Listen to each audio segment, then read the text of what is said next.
अगला जो है आपके पास वो प्रॉपर्टीज ऑफ लॉगरिदमिक फंक्शन है। प्रॉपर्टीज ऑफ लॉगरिदमिक फंक्शन ये वो है जो आपके जब आप क्वेश्चन सॉल्व करोगे ना तो बहुत काम आएंगी। जैसे सबसे पहले इंपॉर्टेंट प्रॉपर्टी है change of base property. Change of base property क्या होती है, जैसे लॉग बेस ए है b, log base a b, इसको मैं कैसे लिख सकती हूँ, लॉग ई की पावर बी, लॉग ई की पावर ए, ये बेस है, लॉग बेस ई की पावर बी, लॉग बेस ई की पावर ए। अब इसको एग्जाम्पल से समझते हैं। जैसे आपको अगर मैं बोलूं लॉग ई लॉग बेस ई की पावर एक्स, ठीक है, आपको इसको बोलूं कि डिफरेंशिएशन करके देखो इसकी, तो लॉग बेस ई एक्स, तो बेसिकली लॉग एक्स की डिफरेंशिएशन बोल रहे हैं आपको, ठीक है। लॉग बेस ई मतलब लॉग की पावर एक्स, एक्स नहीं सॉरी पार नहीं है, ये एक्स एस है, तो लॉग की पार लॉग एक्स की डिफरेंशिएशन आपको पता है कि 1x होती है, ठीक है। ऐसे ही अगर मैं लॉग बेस 7x इसकी डिफरेंशिएशन बोलूं तो यहाँ पे गड़बड़ है। देखिए यहाँ पे x है, यहाँ पे बेस में 7x है, 7 इज अ कांस्टेंट। अब 7 की पार कुछ भी करेंगे तो कुछ कांस्टेंट में ही आएगी, तो इसको आप सीधा log x नहीं लिख सकते कि 1/x लिख दिया, 1/7x लिख दोगे, ऐसा नहीं हो सकता, ठीक है। जब कांस्टेंट आ जाता है फिर आपके पास x है तो आप इसको कैसे लिखोगे, आप इस फॉर्मूला से लिखोगे, जैसे log e, तो log e की पार b क्या है यहाँ पे b x, ठीक है। a की वैल्यू क्या होगी यहाँ पे 7, b की वैल्यू क्या होगी x, तो log e की पार b log e की पार x अपॉन log e की पार a यानी कि log e की पार 7। अब यहाँ पे आप देखो log 1 अपॉन log e की पार 7, ये तो एक कांस्टेंट हो गया ना, 1 अपॉन log e 7, तो 1 अपॉन log e 7 कांस्टेंट तो बाहर निकाल दिया। अब किसकी डिफरेंशिएशन करेंगे, log e x की, तो differentiation of log e x, log x की डिफरेंशिएशन आपको पता है कि 1 अपॉन x होती है और इधर 1 अपॉन log e 7, तो आपके पास क्या आ जाएगा 1 अपॉन x log e 7, ठीक है। तो आपके पास बेसिकली आप ये बेस चेंज कर सकते हो, अगर log बेस a की पावर b है तो log e b हो जाएगा, log e a हो जाएगा, ठीक है। ऐसे ही हम सेकेंड प्रॉपर्टी जो है logarithmic of product of numbers और फंक्शंस, इसको ध्यान से समझना, ये काफी आपके उसमें यूज होगी। जैसे हम log e m into n करते हैं तो उसको हम लिख सकते हैं log e m plus log base e n, ठीक है। बट अगर आपके पास ऐसा आ जाए log base e m plus n में फंक्शन आ जाए, that is equal to nothing, उसका कुछ नहीं हो सकता, हम इसको सॉल्व ही नहीं कर सकते, ठीक है।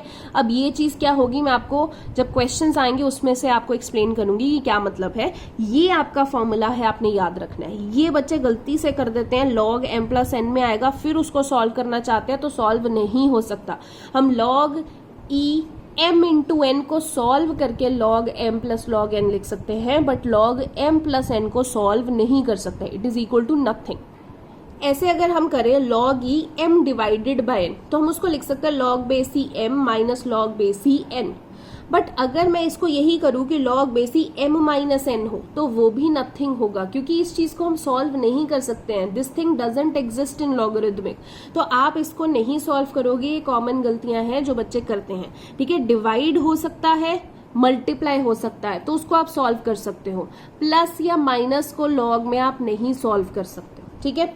और एक चीज, अगर हमारे पास फंक्शन है log e log base e m की पार n, तो ये पार आगे आ जाती है, यानी कि n log e m हो जाएगा।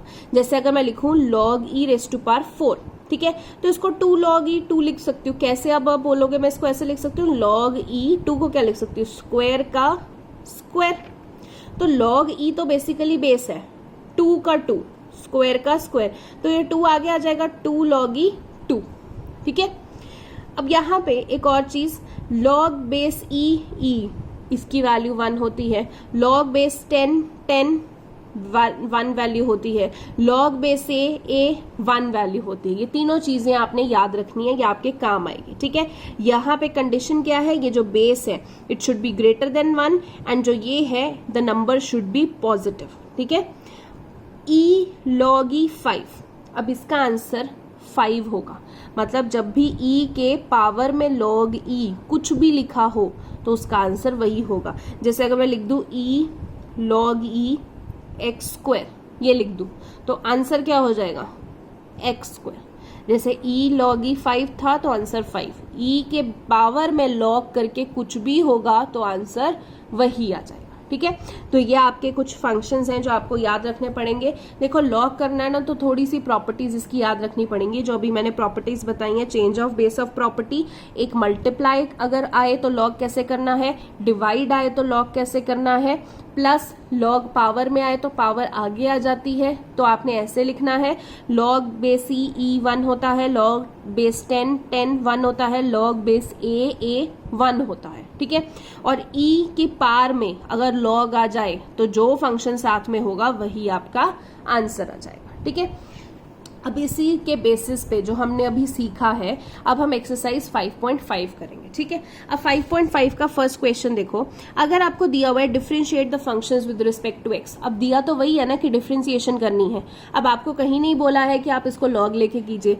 तो आप अगर चाहें तो कुछ फंक्शंस को लॉग के बिना भी कर सकते हैं। अब हम लॉग कहाँ पे यूज करते हैं, जहां पे लग रहा है कि हमें फंक्शंस बहुत ही कॉम्प्लिकेटेड है, या कोई ऐसा फंक्शन जिसमें वेरिएबल की पावर में वेरिएबल दे रखा है, तो वहां पे हम लॉगरिदमिक यूज करते हैं। ठीक है, बट अब ये एक्सरसाइज हम लॉगरिदमिक के बेसिस पे ही करेंगे ताकि आपको समझ में आए कि लॉग लगाने से भी क्वेश्चन कैसे सॉल्व होते हैं। एंड कई बार जब आप बेसिक मेथड यूज करते हो ना तो उससे क्वेश्चन तो सॉल्व हो जाएगा बट थोड़ा सा लेंदी हो जाएगा, तो लॉगरिदमिक से आप क्वेश्चन थोड़ा जल्दी भी सॉल्व कर सकते हो। ठीक है, बस एक बार आपको कॉन्सेप्ट समझ में आना चाहिए, हो सकता है ऐसे पेपर में आपको आ भी जाए कि इसको लॉगरिदमिक से ही सॉल्व कीजिए। ठीक है, तो जैसे हम फर्स्ट क्वेश्चन देखते हैं, आपको दिया है cos x into cos 2x into cos 3x।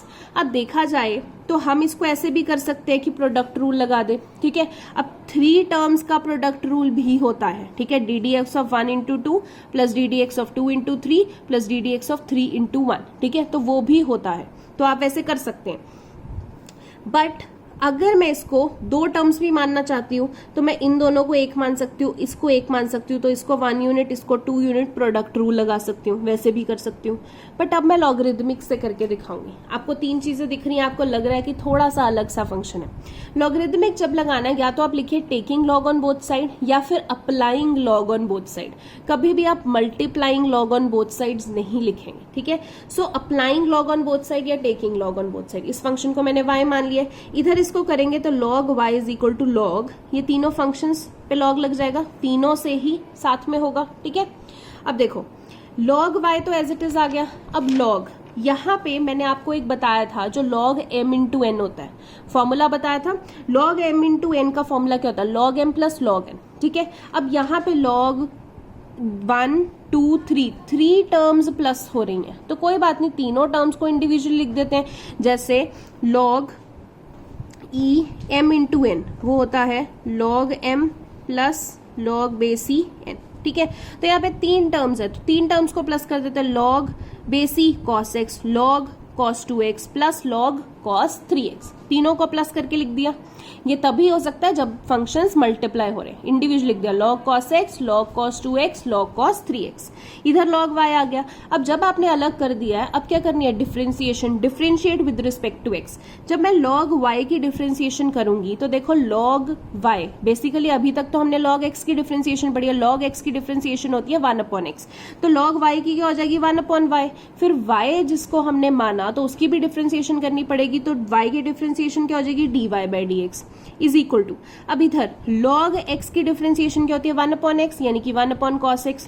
फिर cos x की डिफरेंशिएशन करनी होगी minus sin x, plus log cos 2x, log x की डिफरेंशिएशन 1/x, x किसको माना cos 2x, उसकी differentiation minus sin 2x, plus log x की differentiation 1/cos 3x, x किसको माना cos 3x को, cos 3x की डिफरेंशिएशन माइनस sin 3x। ठीक है, अब यहाँ पे देखो dy/dx लिख दिया, ये y इधर जाके मल्टीप्लाई हो जाएगा, तो ब्रैकेट में इधर लिख लिया minus sin x by cos x, यहाँ पे माइनस ये देखो sin 2x की डिफरेंशिएशन, sin x की डिफरेंशिएशन, तो आप जब sin 2x यहाँ पे cos 2x किया था ना, तो आपके पास cos 2x की डिफरेंशिएशन क्या होगी sin 2x, बट उसके बाद 2x की डिफरेंशिएशन भी करोगे तो वो इंटू 2 हो जाएगी, तो इसीलिए यहाँ पे 2 इंटू sin 2x लिखा है, अपॉन cos x, यहाँ पे भी माइनस sin 3x, वो तो ठीक है, बट 3x की डिफरेंशिएशन भी करोगे तो इंटू 3 आ जाएगा, तो sin 3x और साथ में माइनस अपॉन cos 3x। फिर यहाँ पे dy/dx, अब y किसको माना था, जो क्वेश्चन में था, क्वेश्चन में y माना था ना cos x cos 2x cos 3x, तो y यहाँ पे लिख दो minus cos x cos 2x cos 3x, यहाँ पे minus sine x by cos x tan x, minus 2 sine 2x by cos 2x tan 2x, minus 3 sine 3x by cos 3x tan 3x। अब आप बोलोगे यहाँ पे तो plus लगाया, क्योंकि मैंने तीनों में से माइनस बाहर कॉमन ले लिया तो अंदर साइन प्लस हो जाएंगे। ठीक है, यही आपका आंसर है। ओके, इस लेक्चर में इतना ही। नेक्स्ट क्वेश्चंस नेक्स्ट लेक्चर में देखते हैं। Thank you so much.